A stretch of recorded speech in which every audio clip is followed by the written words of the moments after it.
Well, it's quite a passage we've just heard with quite a lot going on in it. We could talk about Jesus attributing the illness to Satan. We could talk about the conflict that's going on between Jesus and the religious authorities, particularly around the Sabbath. But today I want to focus on the Sabbath itself. Think a bit about what that is. In recent years, we've witnessed a plethora of books on the Sabbath for Christians. The great Walter Brueggemann has one called Sabbath as Resistance, Saying No to the Culture of Now. Marva Dawn, who for many years oversaw worship at the Yale Divinity School, has one called Keeping the Sabbath Holy, with a W, W-H-O-L-L-Y.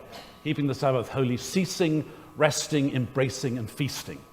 There are plenty of others, and most of the titles at some point have within them the notion of rest. But because God rested on the seventh day of creation. However, the Sabbath rest is not switching off. It's not playing Sudoku. It's not watching rubbish television. It's not napping, although all of that could be restful. It's a rest that allows us, through a sort of focusing, to see more clearly the mighty works of God, to see what God is doing in our lives, such as the story from Luke with the woman crippled for 18 years. Recall that the leader of the synagogue where this healing took place was indignant, was miffed, was bent out of shape, was out of sorts, and was going around to everybody saying to anyone who would listen, well, he should have healed on the other 6 days. You don't need to heal on the Sabbath, for crying out loud. The rules are really important, the norms, and they've messed it up. Now, we know how important the rule of law is and how tenuous it can become in a society. And so I don't want to be antinomian or against the law. I'm not saying that the rules about the Sabbath are silly or irrelevant. But when the rules become the point, they get in the way. And so the interpretation of the leader of the synagogue will certainly go to a court of appeal. And then Jesus makes the appellate case. Look, there's an exception about work on the Sabbath that says you can take your ox and your donkey and make sure they're hydrated, for crying out loud. So surely healing, bringing someone out of bondage in this special time of God's creative life, surely that is Sabbath work at its best. Now, I don't frequently create Sabbath time for myself.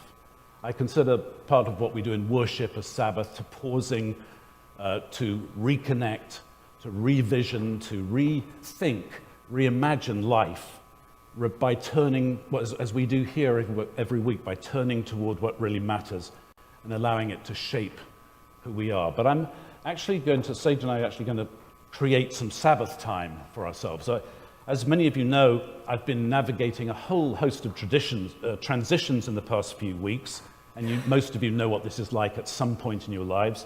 Moving our furniture to Wilmington, North Carolina, a flying visit to England to be with my mother at the end of her life, the sudden death of a 60-year-old cousin while we were there, and of course taking on board the reality, which I'm still basically in denial, that come the end of September I'm stepping down and retiring, and I'm going to try and deny it for as long as I can, but the reality is looming, and it's not so far away. When we finish services on the 25th, Sage and I are going to drive to Wilmington, do the laundry, and on the 26th fly to England for services for my mother later in the week.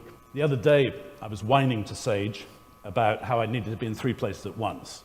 I needed to be in England going through my parents' house with my brothers. I need to be setting up the house with her in Wilmington. And most important, actually, at the moment, I need to be here with my people, with you. But I was complaining that I couldn't be in 3 places at once. And she said, well, whining doesn't help. Doesn't fix anything. And I said, well, actually, for me, whining does help. It means I get to name all of the moving parts and kind of get my mind around them. And I'm sorry, darling, that you have to listen to it, which is really the issue here. And so we're going to, after the services, we're going to take a few days by ourselves with the absolute intention of not having a lot of agenda, just doing what we want to do, listening, breathing together, and pausing before returning to Wilmington and seeing what life has in store that's next. Frank Wade, former rector here, for those who don't know him, gave me a great image for retirement, but I think it's also an image for Sabbath in a funny way. It's a trapeze. You're a trapeze artist. And when you're a trapeze artist, you have to let go of that trapeze and spin in the air a few times before you catch the next one. Because if you catch the next one before you've let go of the other one, you're going to look pretty stupid and you're probably going to fall. And Sabbath is a bit like that. It's taking time and then going back and re-engaging, perhaps in a way with eyes to see what God is up to and what we're about. So when is it in your life that you make room for Sabbath? And I'm talking beyond the regular Sabbath observance of worship. I think of engaging our core spiritual practice of worship as a core part of Sabbath.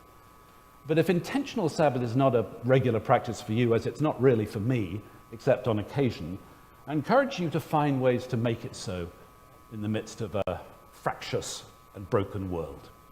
Now, uncharacteristically, I find that I don't have a whole lot more to say on this today, and can think of few better ways to lead us into our time of silent response to the gospel by recalling the reading from Isaiah. Thank you, Jan, for reading it so beautifully.